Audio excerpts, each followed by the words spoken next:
Tentunya kita mau melibatkan Tuhan dalam setiap detil hidup kita. Tapi menurut saya bukanlah detil yang kita cari-cari. Yang dicari-cari nggak perlu ditelusuri. Tetapi belajar untuk bisa hidup dengan rileks dalam hadirat Allah. Tahu bahwa Allah ada dalam segala sesuatu dalam Allah jikalau kita tidak buka celah atau hidup dalam dosa. Kalau Anda belum subscribe di channel ini, segera supaya Anda bisa mengikuti terus rema-rema dari Roh Kudus ya. Hari ini saya mau menjawab apa yang menjadi kebingungan banyak orang sekian lama. Bagaimana tahu kehendak Tuhan, Kisah Para Rasul pasal 16 ayat 4-12 ya. Kita akan Bible study. Haleluya. Yang diberkati Tuhan katakan haleluya. Puji Tuhan ya. Kisah Para Rasul pasal yang ke 16 ayat 4-12. Ini cerita tentang Paulus yang menyeberang ke Makedonia. Saya bacakan, dalam perjalanan keliling dari kota ke kota, Paulus dan Silas menyampaikan keputusan-keputusan yang diambil para rasul dan para penatua di Yerusalem dengan pesan supaya jemaat-jemaat menurutinya. Demikianlah jemaat-jemaat diteguhkan dalam iman dan makin lama makin bertambah besar jumlahnya. Mereka melintasi tanah Frigia dan tanah Galatia karena Roh Kudus mencegah mereka untuk memberitakan Injil di Asia. Dan setibanya di Misia, mereka mencoba masuk ke daerah Bitinia, tapi Roh Yesus tidak mengizinkan mereka. Setelah melintasi Misia, mereka sampai di Troas. Pada malam harinya tampaklah oleh Paulus suatu penglihatan. Ada seorang Makedonia berdiri di situ dan berseru kepadanya, katanya, menyeberanglah kemari dan tolonglah kami. Setelah Paulus melihat penglihatan itu, segeralah kami mencari kesempatan untuk berangkat ke Makedonia, karena dari penglihatan itu kami menarik kesimpulan bahwa Allah telah memanggil kami untuk memberitakan Injil kepada orang-orang di sana. Lalu kami bertolak dari Troas dan langsung berlayar di Samotrake. Dan keesokan harinya tibalah kami di Neapolis. Dari situ kami ke Filipi, kota pertama di bagian Makedonia ini. Suatu kota perantauan orang Roma. Di kota itu kami tinggal beberapa hari. Saya bermaksud memakai cerita perjalanan Paulus untuk menjadikan satu study case atau pembelajaran kita. Bagaimana Rasul Paulus meraba dan menemukan kehendak Tuhan. Kita semua juga sedang dalam perjalanan namanya kehidupan. Dan seringkali tidak sejelas itu apa yang menjadi kehendak Tuhan dalam kehidupan kita. Dalam setiap keputusan, andai kata ada suara audible menuntun kita kan gampang ya. Tapi fakta realitanya nggak demikian. Nggak secantik yang kita dambakan. Di mana kita harus bergumul dulu. Dan ada banyak perasaan uncertainty atau tidak tentu. Jadi bagaimana caranya kita bisa menemukan kehendak Tuhan? Gimana pun juga kita dengan Tuhan itu ada jarak, tanda kutip jarak ya. Meskipun Tuhan itu tinggal dalam diri orang yang percaya kepadanya, orang yang sudah terima Yesus, Yesus berada di dalamnya. Tapi tetap kita selama masih hidup di dalam tubuh Adam dan Hawa ini masih tanda kutip terpisah dengan Tuhan. Kita hidup di dalam dunia, ini beda dunia, di mana Allah ada di dalam sorganya yang kekal. Jadi mau gak mau, kita hanya bisa melihat seolah-olah di depan cermin yang samar-samar. Tapi bukan berarti bahwa kehendak Tuhan itu mustahil untuk kita temukan. Jadi kita, dengan kata lain, kita itu bisa tahu kehendak Allah atas hidup kita itu apa. Kita harus selalu mengejar kehendak Allah yang sempurna dalam hidup kita, yang berkenan di hati Tuhan. Makanya itu lewat perjalanan Paulus, saya coba otopsi perjalanan ini, sehingga kita bisa mendapatkan hikmat-hikmat tersembunyi. Kita lihat lagi ayat keempat. Dalam perjalanan keliling dari kota ke kota, Paulus dan Silas bukan jalan-jalan. Tapi mereka itu melakukan misi mereka. Hidup kita juga sebuah misi panjang. Kita tidak tahu kapan kita mati. Jadi life is about going places. Hidup ini bicara tentang pergi dari satu tempat ke tempat yang lain. Kantor pulang ke kantor. Atau kemana. Hidup itu selalu pergi dari satu titik ke titik berikutnya. Mari kita minta Tuhan menuntun kita. Bagaimana Paulus dituntun sama Allah? Mari kita lihat ceritanya. Dalam perjalanan keliling dari kota ke kota, Paulus dan Silas menyampaikan keputusan-keputusan yang diambil para rasul dan para penatua di Yerusalem dengan pesan supaya jemaat-jemaat menurutinya. Jadi Paulus dan Silas ini semacam pegawai. Rasul-rasul Yesus Kristus, ada 11 minus Yudas Iskariot, membuat keputusan di Yerusalem dan ditandatangan. Dan keputusan ini harus dibacakan. Dan keputusan ini harus diajarkan. Jadi ini yang disebut dengan job deskripsi atau surat tugas. Paulus dan Silas pergi dari satu kota ke kota lain, sudah nggak perlu lagi tanya, Tuhan boleh nggak ke kota A? Tuhan boleh nggak ke kota B? Kita nggak perlu dikit-dikit seolah-olah harus sengaja tanya Tuhan, hari ini pakai kaos kaki warna hitam atau putih. Kalau kita sudah berada in Christ, di dalam Kristus, kita bisa buat keputusan seolah-olah Tuhan yang memutuskannya. Jikalau firman itu tinggal di dalam dirimu, dan engkau tinggal di dalam firman-Ku, mintalah apa saja, niscaya Bapa akan mengabulkannya. Hubungan dengan Tuhan itu bukan yes man semata-mata, sekalipun kita harus taat mutlak. Hubungan dengan Tuhan itu saling percaya. Kita bukan hanya menjadi anaknya dulu orang berdosa. Kita ini mantan pemberontak-pemberontak terhadap Allah, sekarang diadopsi jadi putra-putri kerajaan sorga. Tapi kita juga ahli waris alias mitra. Tuhan itu memberi kita kepercayaan. Hidup itu kepercayaan. Coba ubah dulu paradigma tentang kehidupan. Bukan seperti orang yang dikit-dikit tanya sama Tuhan, Tuhan hari ini aku pakai pasta gigi merek apa? Ya, bukan berarti Tuhan nggak mau direpoti. Tentunya kita mau melibatkan Tuhan dalam setiap detil hidup kita. Tapi menurut saya bukanlah detil yang kita cari-cari. Yang dicari-cari nggak perlu ditelusuri. Tetapi belajar untuk bisa hidup dengan rileks dalam hadirat Allah. Tahu bahwa Allah ada dalam segala sesuatu dalam Allah, jikalau kita tidak buka celah atau hidup dalam dosa. Dalam perjalanan keliling dari kota ke kota, Paulus seolah-olah tidak tanya lagi mau kemana. Paulus dan Silas tinggal menyampaikan keputusan yang diambil para rasul dan para penatua, karena memang itu adalah job atau tugas mereka. Mereka ini rasul extension. Ya, banyak orang percaya Rasul Paulus adalah Rasul ke-13 atau Rasul ke-12, mungkin yang paling layak menggantikan Yudas. Nggak tahu lah, pokoknya dia itu kan yang si bungsu. Dia ini kan meneruskan sesepuh. Jadi diberitahu kamu harus begini begitu. Hidup juga begitu. Nggak semua kita tuh lahir langsung pemimpin. Semua kita tuh mengikut dulu, harus sekolah dulu, harus kerja dulu, ya, harus dewasa dulu. Jadi kita mau tahu di mana kehendak Tuhan atas hidup kita di setiap fase atau kilometer yang berbeda. Simple, tulis dulu bagaimana tahu kehendak Allah, kehendak Tuhan. Nomor 1, tulis saja, catat. Kehendak Tuhan ada pada kewajiban kita. Nggak usah tanya lagi. Besok ini kehendak Tuhan enggak ya aku masuk sekolah? Tanya pada diri sendiri atau lihat kartu pelajarnya. Apakah kita adalah siswa atau mahasiswa? Udah nggak usah tanya Tuhan. Pergi sekolah adalah kehendak Allah yang sempurna dalam kehidupanmu. Kalau sekolah masih online, ya online-nya. Online lah. Jangan ketiduran. Tapi kalau sekolahnya sudah onsite, udah datang, masuklah. Udah nggak usah tanya lagi, itu kehendak Tuhan atau bukan. Udah nggak perlu lagi kita itu home pimpa. Kayak anak kecil gitu, ya. Cang panjang, yang panjang jadi. Nggak usah kita itu harus, jentau setopu atau apa itu, gunting batu kertas. Yang menang masuk sekolah atau yang kalah masuk sekolah. Kalau Anda punya pekerjaan yang halal, bukan yang sifatnya trafficking atau kriminalitas. Kalau pekerjaan Anda itu baik, dan pekerjaan Anda itu dihalalkan oleh pemerintah, sesuatu yang baik di masyarakat, udah nggak usah tanya. Kalau job itu sudah Anda ambil, otomatis itu jadi tanggung jawab. Kehendak Tuhan ada pada tanggung jawabmu. Datang ke kantor on time atau early, itu adalah kehendak Allah. Suami istri, ya, suami itu harus menjadi kepala istri, mengambil keputusan. Sudah harus jadi ketok palu setiap laki-laki yang merupakan kepala keluarga. Tetap hasilnya rundingan, tapi pria tidak boleh malas untuk berotoritas. Otoritas yang kita pakai bukan untuk bentak-bentak, untuk kasar, untuk tuntut pasangan kita, sedangkan kita sendiri kewajiban tidak dilakukan. Bukan. Otoritas kita adalah untuk mengayomi, melindungi, dan untuk berani mengatakan mengucapkan kata terakhir dalam sebuah keputusan.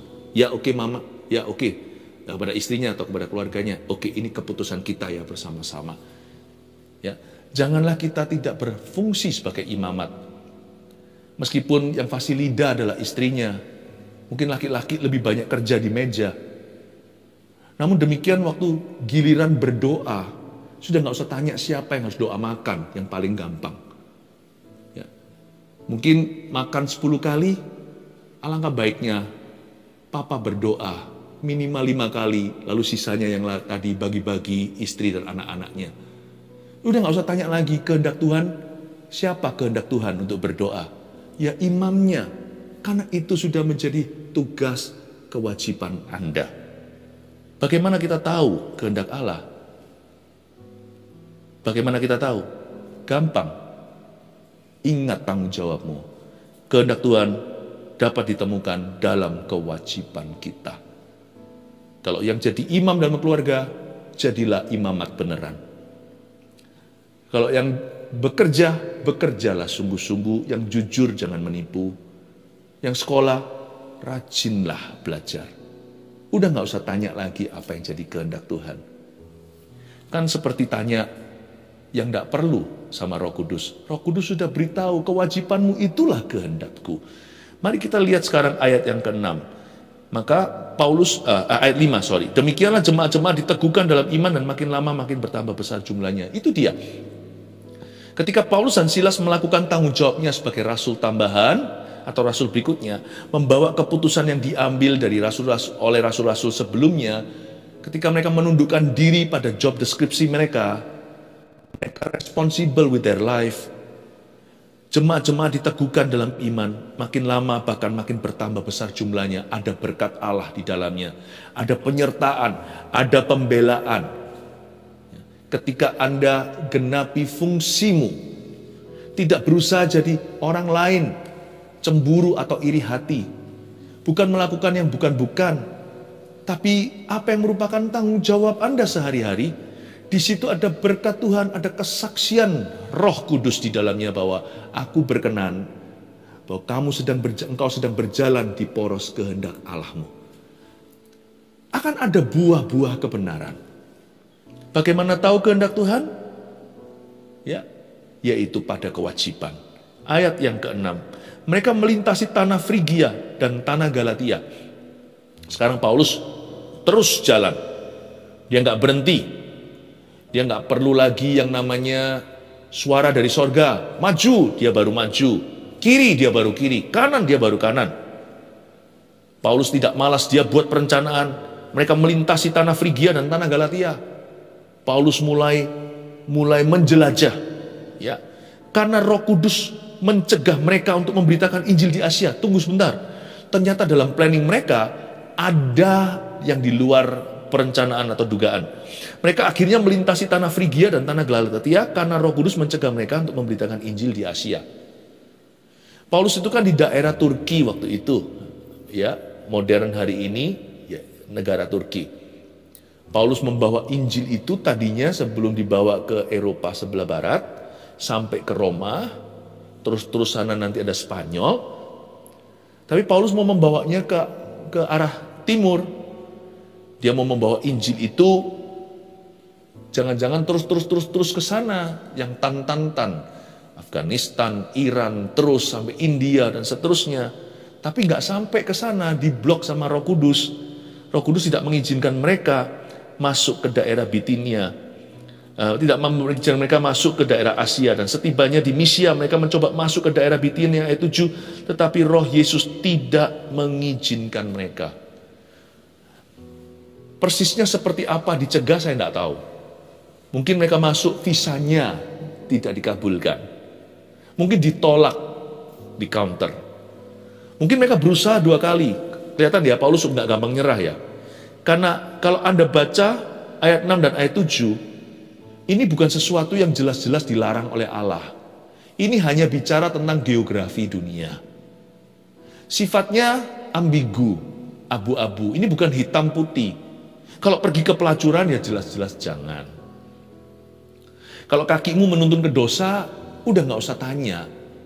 Tapi Paulus dalam membuat perencanaan, rajin bekerja dan melaksanakan tanggung jawab, menggenapi rencana Tuhan, ternyata dia mengalami halangan. Waktu mengalami halangan pertama kali, nggak seperti orang yang dikit-dikit langsung nyerah. Ya mungkin Tuhan tidak kehendaki.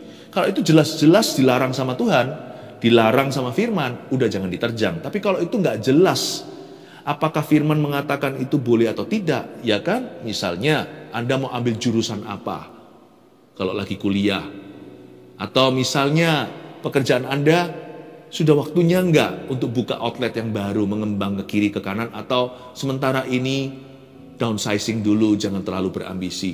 Ini kan enggak ada di dalam Alkitab. Kita Kejadian sampai Wahyu kan tidak langsung menyebut nama tokomu.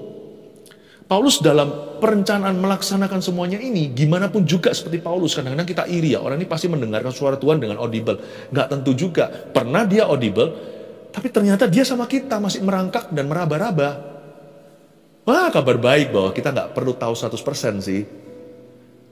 Tapi saya ajari bagaimana kita itu bisa mengikut Tuhan sekalipun lewat kaca samar. Kalau hati kita bersih dan kita tulus ikut Yesus, pasti ketemu kehendak Tuhan yang terbaik untuk hidup kita. Dan yang paling baik hari ini.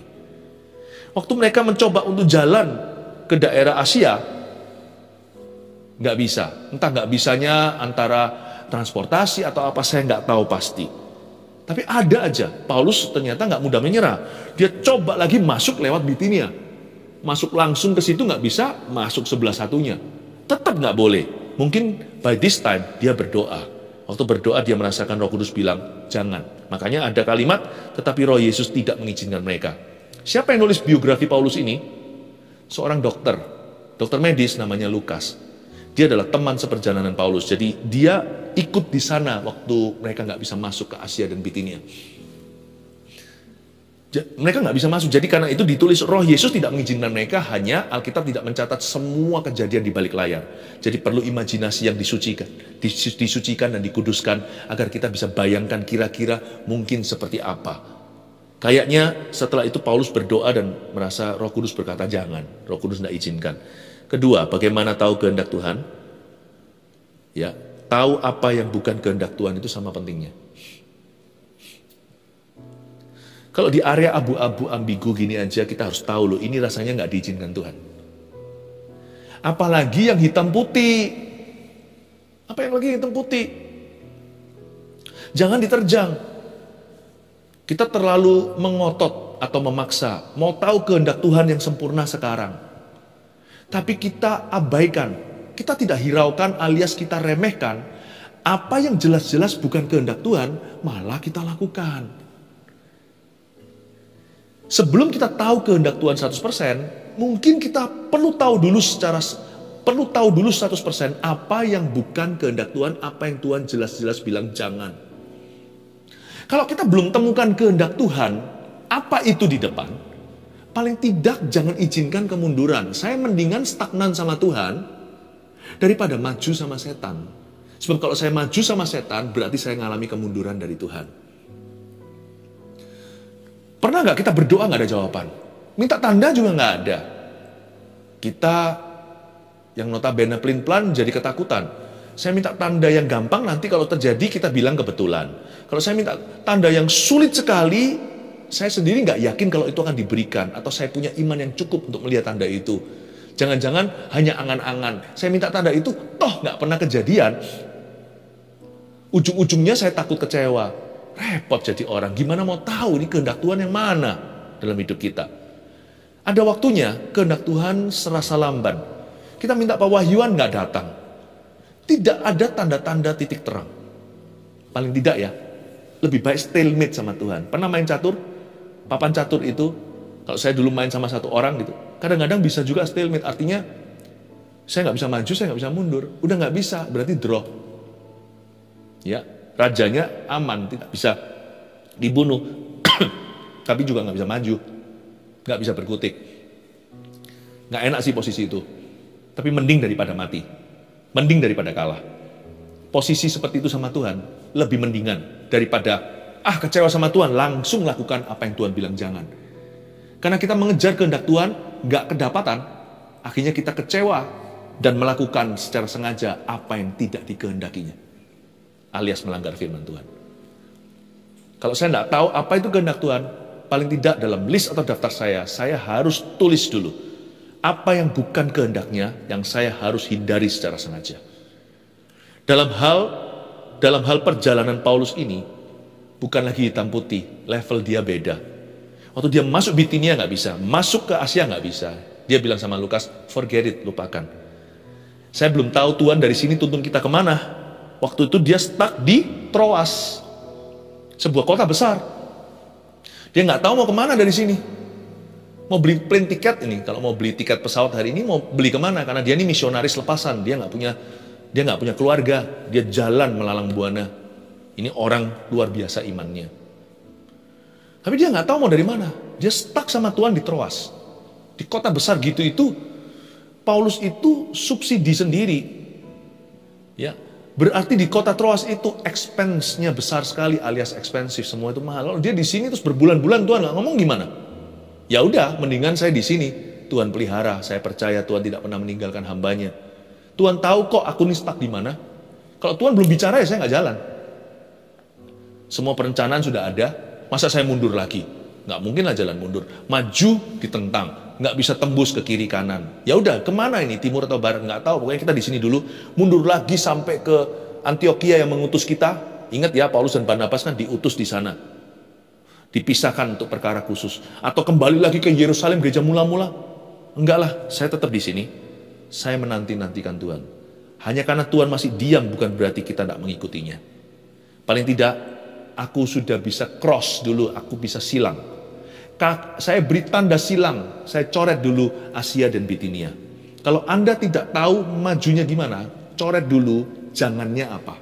Jelas-jelas tuh catat di hatimu. Anda jangan berbuat apa yang mendukakan Tuhan. Kehendak Tuhan juga bisa kita lihat dari apa yang Dia tidak kehendaki. Bagaimana tahu kehendak Tuhan? Tahu apa yang bukan kehendak Tuhan, itu ternyata sama pentingnya. Paulus dan Silas tahu bahwa Bitinia dan Asia, no my friend, don't go, jangan ke situ. Nah, dari sini saya tahu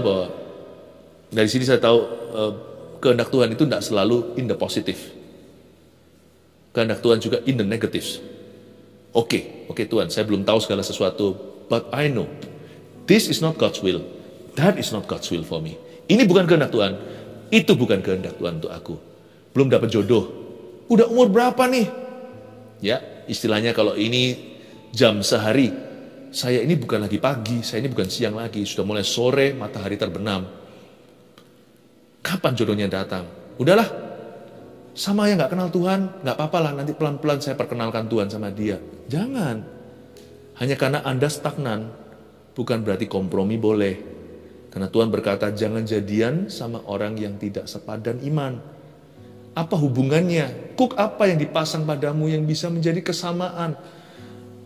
Apa kesamaannya antara gelap dan terang?